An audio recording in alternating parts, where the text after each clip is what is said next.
自从帮那位过劳猝死的亡灵完成心愿后，我以为我的生活会渐渐恢复正常，事实却不是这样。阴阳眼的世界总是有新的麻烦找上门。那天从海边回家，小爱还沉浸在沙滩的欢乐里，而我的心却莫名沉重。面包店的那抹幽冷身影在脑海里挥之不去。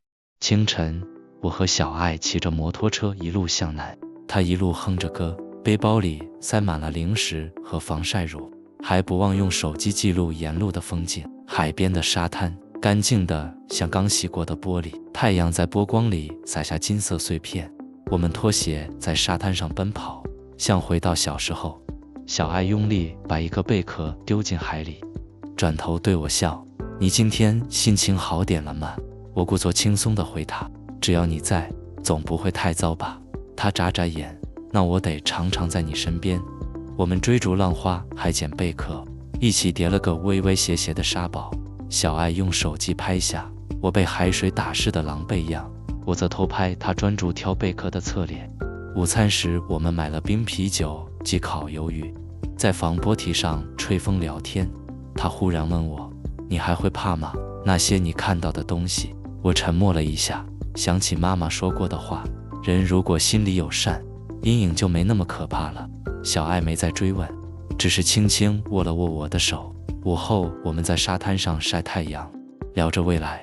他说想开一家自己的甜点店，我笑他手艺太差，只适合当试吃员。他假装生气地踢了我一脚，两人笑闹成一团。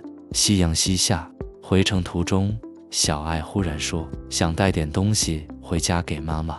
于是我们停在市郊那间有名的面包店，店里人不多，空气里弥漫着刚出炉的奶油香味，墙上贴着几张得奖证书。小爱忙着挑选面包，我则在店里四处张望。突然一股莫名的寒意袭来，在柜台旁我看到一个男人的身影，穿着面包师傅的制服，脸色苍白，眼神里满是哀求。他胸前的名牌写着志明。我心头一震，努力让自己看起来若无其事，但脸上的僵硬还是被志明发现了。他迎面走来，嘴唇颤抖：“你能看到我吗？”我下意识想逃，但他像是紧紧黏住了我，目光里满是恳求。当夜房间角落突然变得冷飕飕，空气里甚至飘着淡淡的奶油香。我一回头就看见那个面包师傅志明，他的脸色苍白，眼神里满是哀求：“拜托你帮我完成一个心愿。”他低声恳求。我愣住，一股熟悉的疲惫感涌上心头，脑海里闪过前阵子帮那位过劳猝死亡灵完成心愿的经历，那些奔波压力，甚至差点被自己的生活拖垮。我只想当个普通的上班族，过普通人的日子，远离这些麻烦。但志明的目光太过恳切，我避开视线，假装没听见。你能看到我吧？他又重复了一次。我心里咒骂了一句：怎么又来了？我不是已经帮过一次了吗？为什么这些事情总是找上我？我只是个普通人啊！我下意识想要拒绝：对不起，我真的很累，我只是个上班族，不是什么救世主。志明的身影却没消失，他只是静静地看着我，神情里多了几分绝望。我想起妈妈曾经说过，有时候我们拥有的能力就是一种责任，但我还是犹豫。你不能找别人吗？我只是想过自己的生活。志明低声：只有你能看到我，只有你能帮我。我陷入挣扎，心里有种说不出的烦躁和无力。志明见我无动于衷，只能改变策略。他开始跟我分享他的过去。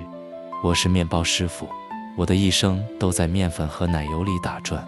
我的妹妹小丸是我唯一的亲人，从小就陪我一起做面包。她最爱吃我亲手做的面包，可是我走得太突然，没能把我最后的心意亲手交给她。她声音里的失落和遗憾让我心里有一丝动摇，但我还是叹气：那是你的事，跟我没关系，我有自己的生活要过。志明低头，语气更颤抖：你知道吗？那天不是意外，是我同事阿豪为了偷我的配方。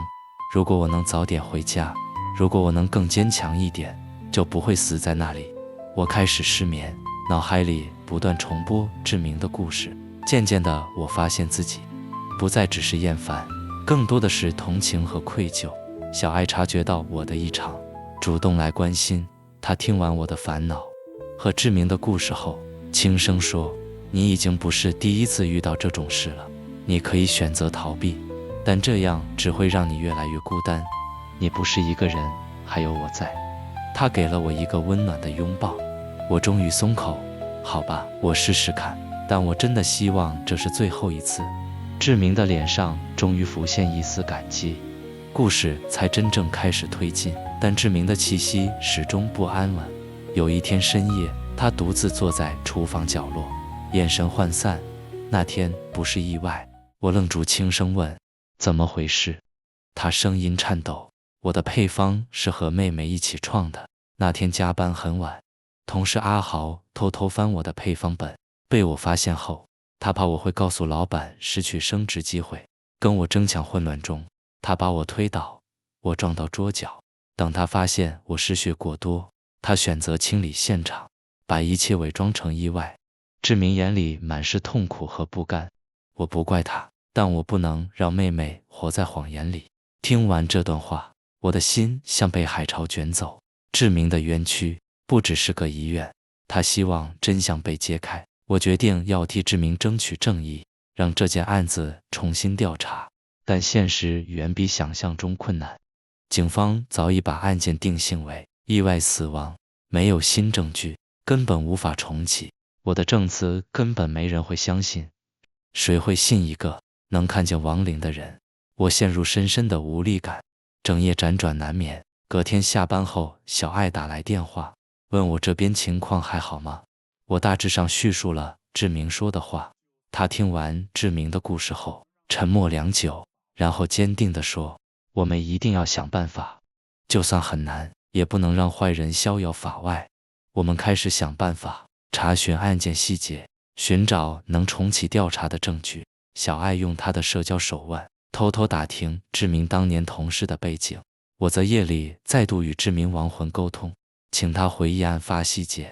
过程中困难重重，警方冷漠无情，甚至警告我们不要多管闲事。阿豪察觉到我们的行动后，开始有意无意地接近小爱，暗示不要乱说话。某夜，我回家时发现门口被人泼了油漆，像是在警告我。志明的亡魂也开始变得不稳定，他情绪激动：“你们要小心，阿豪不是一般人，他已经开始怀疑你们了。”我们尝试搜集证据，找到当初面包店附近监视器的老板，请求调阅旧影像。小爱甚至冒险潜入面包店后厨，找到当初被藏起来的配方本，上面有志明和妹妹共同设计的标记，这成了关键的物证。就在我们准备将证据交给警方时，阿豪突然失踪，警方态度依然消极。小爱焦急地回家，将这一切告诉了妈妈。妈妈听完后，皱着眉头沉思了一会儿，突然说：“我有个大学同学，现在是资深警官，你们要不要请他帮忙？”在妈妈的联络下，那位警察老同学悄悄约我们在家附近见面。他仔细听完我们的经过，面色凝重地说：“这事很敏感，我会秘密调查，但你们千万要小心，别让太多人知道。”我们终于把证据交给了他。志明的亡魂在那晚露出安心的微笑，但消散前却低语：“小心，阿豪背后还有更大的黑手。”这只是开始。我和小爱并肩走在夜色里，心里既有希望，也有深深的不安。我的一养眼，仿佛在黑暗中看见更深的漩涡。故事还没结束，下一集真正的危机即将降临。